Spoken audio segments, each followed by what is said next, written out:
founder and Chief Business Officer at the Center for Breakthrough Medicines. My co-host today is Mike Dever, founder of Brandywine Asset Management. And our guest today is Dr. Sue Currie, Chief Operating Officer at Virion Therapeutics. Mike, how you doing? Very good, Audrey. Good to see you there.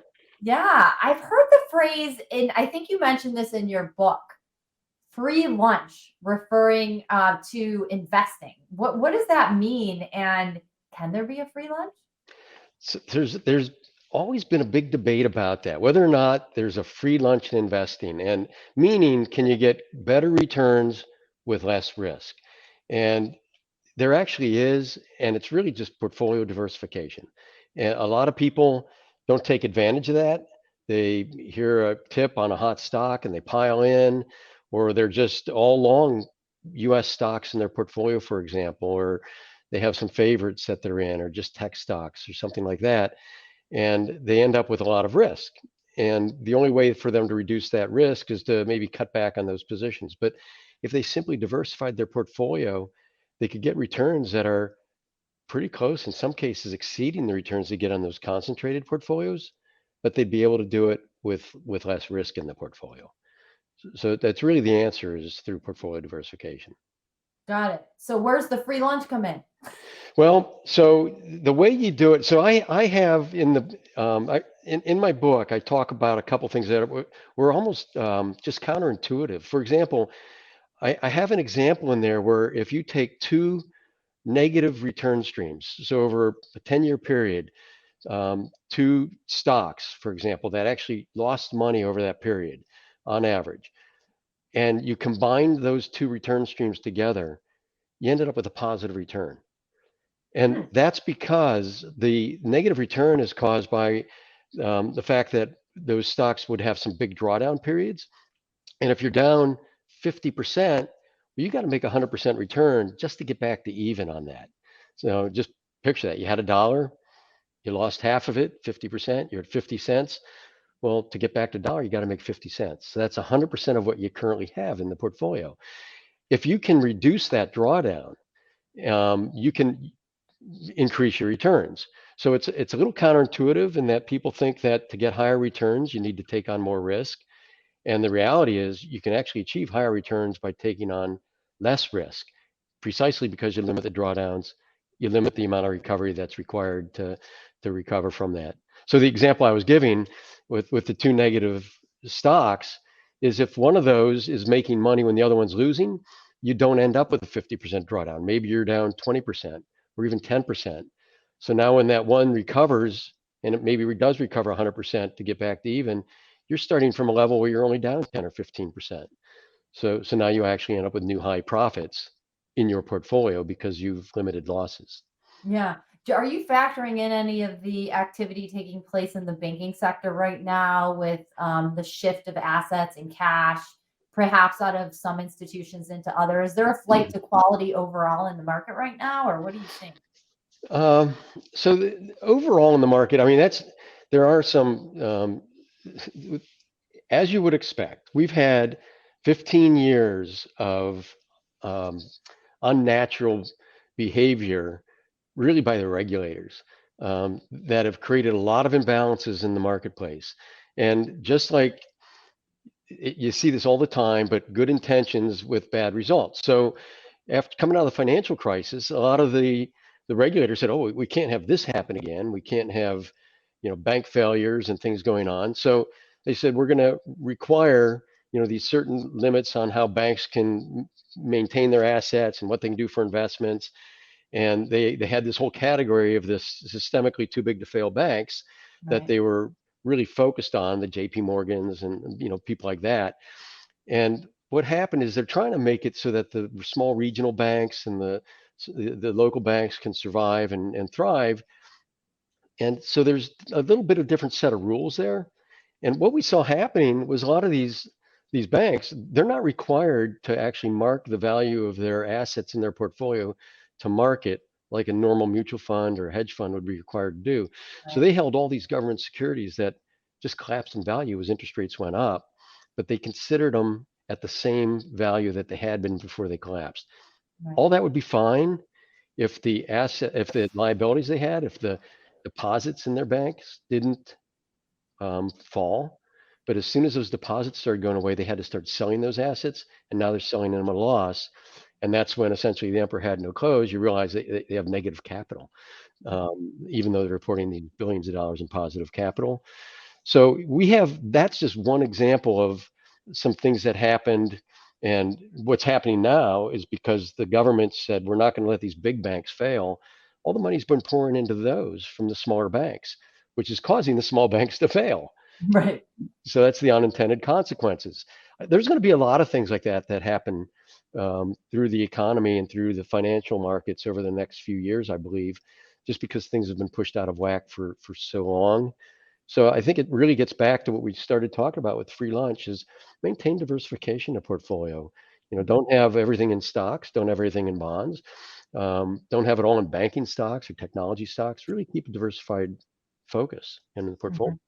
Yeah. Yeah. And in terms, you mentioned bonds and in terms of interest rates, do you have a view on, has the rise in rates stabilized, or do you imagine there'll be some increases there? So the general consensus is that we're near the top in rates in the United States. Now, Europe and some of these other countries are just starting to really get on the raise rates direction. So they're going against us right now as we're maybe peaking in rates. It's interesting because I think that nobody's got it right over the last 2 years, and that's what's caused the banking crisis. A lot of these banks had loans out at 2%, 3%, thought they were doing great, and then mortgages went to 6 or 7, and they started losing money. But my belief is that you still have underlying inflationary pressures. You don't have a lot of room in the job market right now. So I feel like we're not done yet. I think there's going to be continued rate rises. For people that are putting money into something, money market accounts look pretty good right now. Yeah. You get a decent return on it, and if rates go up, you make more money, as opposed to what the banks were doing was investing in, say, a 5-year treasury, and rates went up, and they lost a bunch of money on that treasury Yeah. exposure. Yeah. Got it. Okay. That's helpful. So I think we have an audience question from Thad Harper of Philadelphia, who's asking, how do I handle risk in stock investments? I think we covered a little bit already, but maybe we did. Yeah. Right. So there's really 2 ways we can do that. The one that we already talked about is portfolio diversification.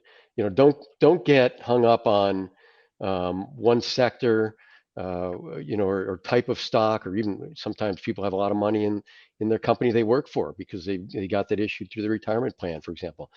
Make sure you diversify. An interesting thing about I want to just point out is people fall in love with stocks, and I had people that were Facebook fans, and when you're making a lot of money, it's hard not to fall in love. But don't do that. We did a study. This goes back about 10 years ago. I had a company that was involved in sports marketing. We did a study with before a Giants-Eagles game, who the fans were betting on, and I have this in front of me here. The Giants fan, 80% of them bet that the Giants would win. The Eagles fans, 95% bet the Eagles were going to win. On average, they had about a 50-50 chance of winning.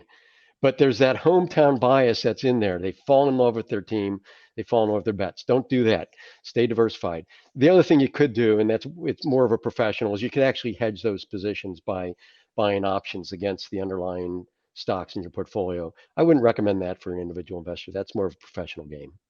Got it. That's helpful. Thank you so much. And for all of you out there, if you want to submit your questions to Money Matters TV, you can have your questions answered on Money Matters. Please go to our website, money-matterstv.com. On our homepage, click on the banner on the right that says, Send us your questions. While you're on our website, you can find information about our host and guests, as well as show notes and links about this show and past shows. Money Matters is also available as a podcast on iTunes and Stitcher, so you can listen to Money Matters while you're on the go. That website address, again, is money, MONEY-matters, MATTERS, TV.com. have our guest today, Dr. Sue Currie. Let's give her a warm welcome. She's Chief Operating Officer of Virion Therapeutics, which is a biotech that has a major footprint here in Philadelphia with plans to expand their business in our region. And Sue has an incredible background, 20 plus years of strategic, operational, and scientific leadership in clinical and development programs from discovery phase to post-launch, and with a focus, by the way, on cancers and infectious disease. And prior to joining Virion, she was vice president and head of medical affairs at Nectar Therapeutics and a core member of research and development in the senior leadership team there. Obviously, Dr. Currie, you have an amazing background, but want to get into everything you're working on today. And before we get into discussions about biotechs and money-related matters, maybe you can tell me a little bit about Virion and how it began. Great question, and thanks, Audrey and Mike for allowing me to be part of the show today. It's great to be here, and I sound very old, 20 plus years in the business. So I'm exhausted just thinking about it. But Virion, let's get to Virion. Founded in 2018, and it was really, the purpose of it was to develop T-cell immunotherapies for cancer and chronic infectious diseases, and most specifically in advancing some of the groundbreaking science of a local, Dr. Hildegard Ertel, or some people know her as Gundi, and she's a true global vaccine pioneer at the Worcester Institute here in Philadelphia. So since that time, we've assembled a group of a world-class management team, excluding me, of course, in that, and an industry-leading group of board of directors with experience such as mine in oncology, vaccines, and infectious diseases. And the big thing, I think, that from my perspective is, what's our mission? And what I can say to you is the mission is that we believe that there's a future free of cancer and chronic infectious diseases. And that's really our driver for going forward. So I hope that gives you a little snapshot of where we are, and I hope we'll be able to get into chronic HBV and infectious diseases later in the program. Well, that's great. Now, so my question for you is, there's for companies like Virion, where you have robust pipeline, multiple therapeutics, what do you look at to determine whether it's something worth pursuing, or what gets the priorities? Looking at either like the market or the technology in there. How do you evaluate those? Yeah, great question, Mike. There's no simple or right secret sauce for everyone, but what you do have to look at is a number of things. And I think there's a slide that we can bring up for a bit. But for us, it was addressing what are some critical success factors for biotech companies. And I'm going to use Virion as a case example just to show some examples of what we looked at. A key thing is what's your differentiator? So what's the differentiation? So for us at Virion, it really was about our T-cell responses and what diseases and where are there unmet medical needs for that. So again, you have to find something where you've got something unique or different that you can bring to it. And in biotech, it's, and again, about health, it's about unmet medical need. So again, the second piece that I think you need to look at is the impact. So again, for us, we've seen what we saw with Dr. Ertel's data was some phenomenal, unprecedented preclinical data. And then we want to take that to actually translate into humans. So that's also critical.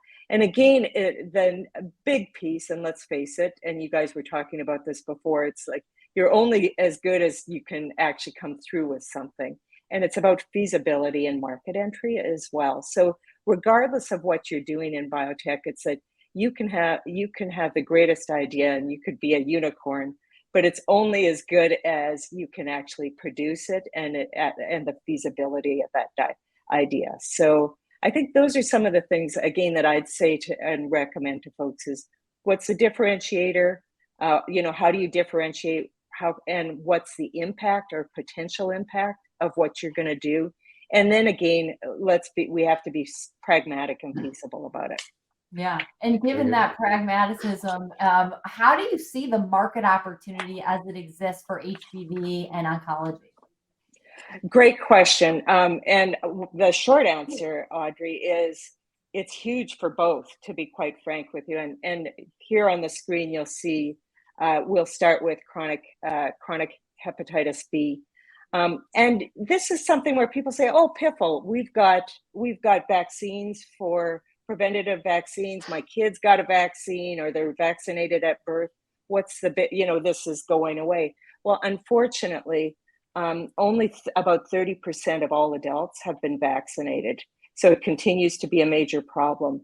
Additionally, and this continues to rise, now it's already increased since this slide that we've showing here, but over 300 million people worldwide have chronic hepatitis B. So if you think of that also, and that's a huge, huge market for a commercial market and marketplace for biotech, and for an unmet medical need. The other thing too is that sadly, 1 in 4 persons who get chronic hepatitis B are going to die of it, and it is one of the leading causes of mortality in the world.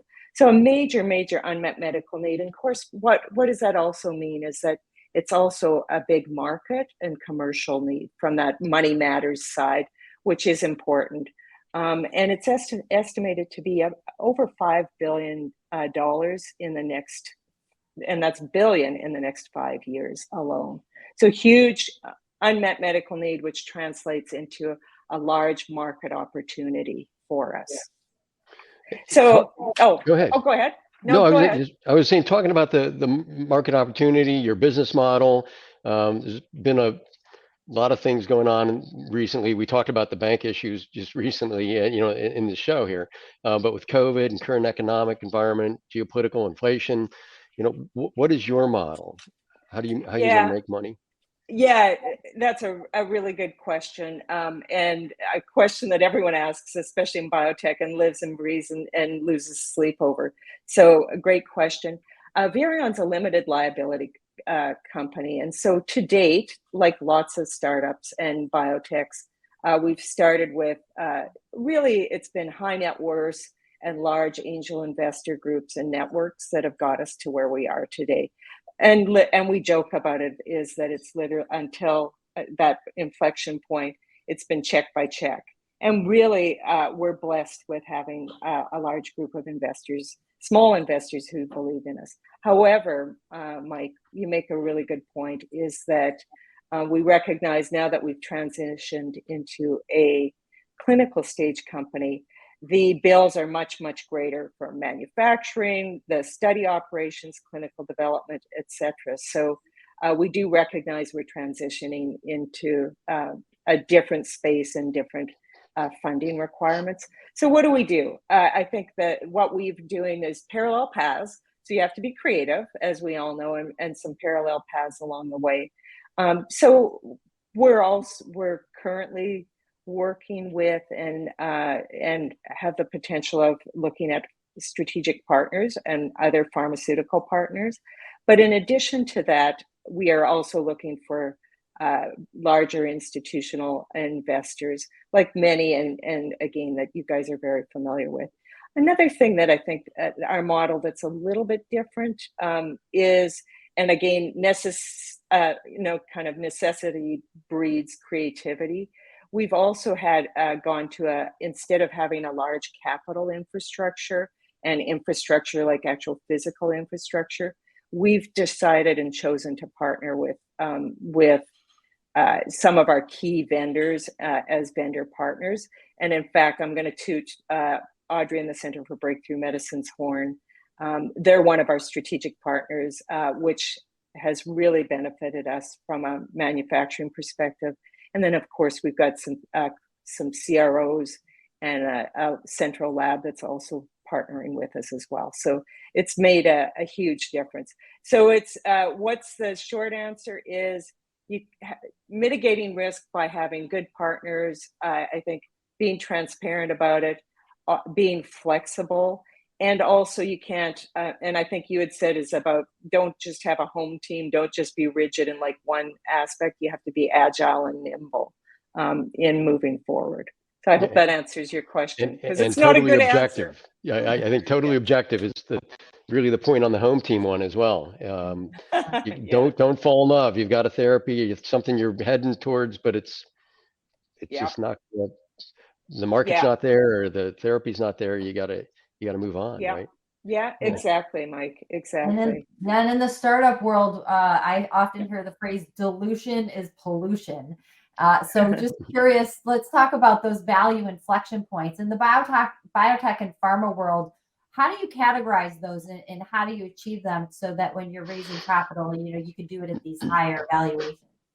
Yeah, great question again, and it really comes down to the it's like the restaurant thing. The customer's always right in a way, right? You create value inflection points, and you think that, for example, and looking at this slide, for if you were talking to principal investigators, so clinicians, maybe foundations, patient groups, what they would say to us is, first patient in, clinical data works, that's a value inflection point.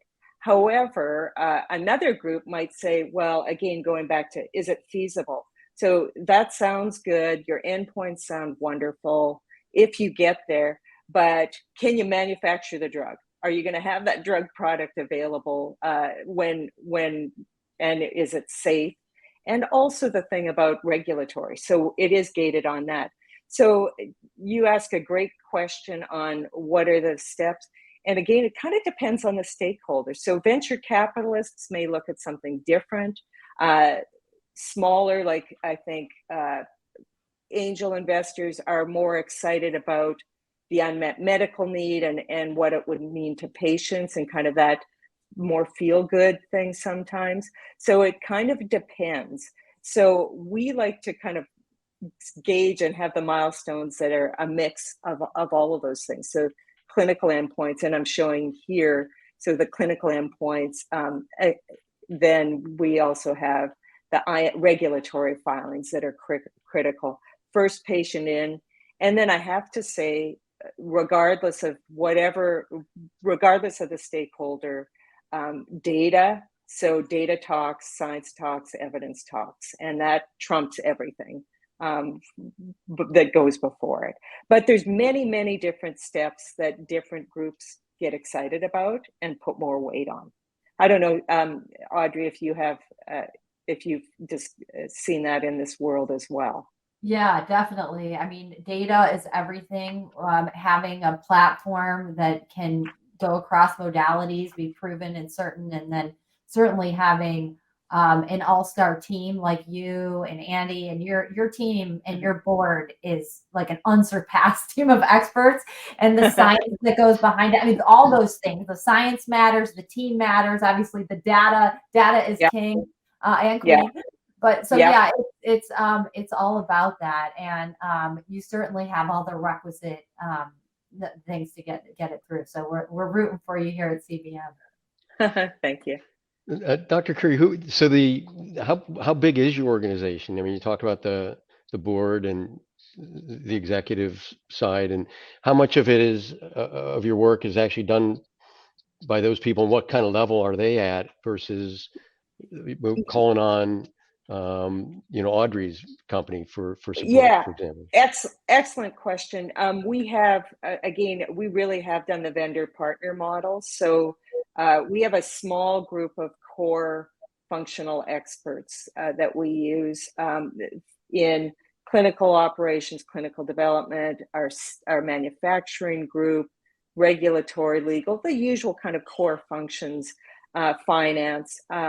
But we really have leveraged the model of our clinical research operations and their teams as an extension of us, to the extent that even like our medical communications, our health communications, our, again, biostats are done with partner models. And some of the thing, what's the potential risk of that? Well, they're not in-house.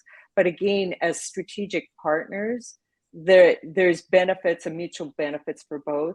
It allows us to be more agile and nimble, and it also allows us to leverage expertise and facilities that we couldn't possibly, or that would be a huge cost that would take away from our strategic pipelines and programming.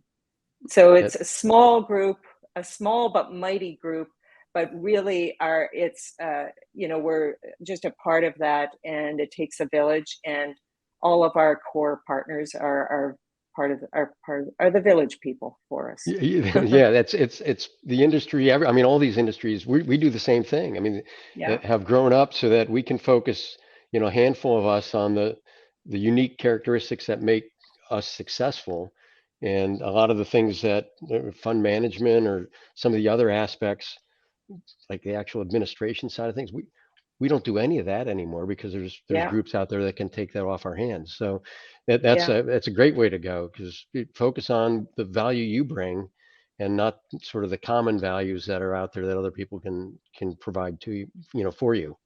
Yeah, and it also allows us, again, our discretionary and our fixed costs are much lower as a result of that, right? So that we can put things in. And I have to say, and I'd love your guys' opinion on this, but I really noticed that COVID in biotech really allowed that, kind of more flexibility and agility, even where our core resources work from, home-based or not having to be office-based and in a physical location altogether. So I noticed that was a plus, I guess, for that changing, shifting kind of paradigm for the world we work in biotech. Audrey or Mike? Yeah, the virtual world has become much more robust. And I think as an outsourced provider at Center for Breakthrough Medicines, we definitely have seen an increase in outsourcing as a result of COVID, but also because, it's $1,000 to $2,000 a foot to build a manufacturing facility. It's millions of dollars to build a team that sits at the ready, just waiting, and just being able to outsource and have agility and rely on expertise, which is so hard to come by, is really the model, I think, for the future of medicine and how we better utilize resources. It's certainly, as from a personal perspective, for me as a working mom, having the virtual world at my disposal has been a lot easier for me from a work-life balance perspective as well. So Dr. Currie, I guess you're seeing the values of the working remote offsetting what a lot of people are starting to point out as being the problems with that, I guess, of not getting maybe the production out of the people they thought were going to have. I get it. Varies, I think, because I think some people struggled with it that were new to the industry, in the sense that I think it would be harder if you came in and never had a physical interactions or knew some of the functions and core functions. So I think that's where more mature folks, again, old like me, had a better handle on it, because you've kind of lived through some of the functions, the core, so some of the processes that you still need in a physical location that make it easier to work. I also think that the flip side is also true, and I bet it's the same with the two of you as well, is having boundaries too, and professional boundaries around time and time perspective. So I know working remotely, many people would suffer burnout because it's just easy, right? It's harder to have boundaries when your work life intermingle. So I think there's that as well, to be frank. So we could talk to you forever. You're so interesting. Virion is up to great things. It's been wonderful having you as a guest on our show. Our next guest is Joe Zeff, president of Joe Zeff Design. Thank you for watching Money Matters TV, and we'll see you next time. Bye-bye. Take care. Bye, Sue.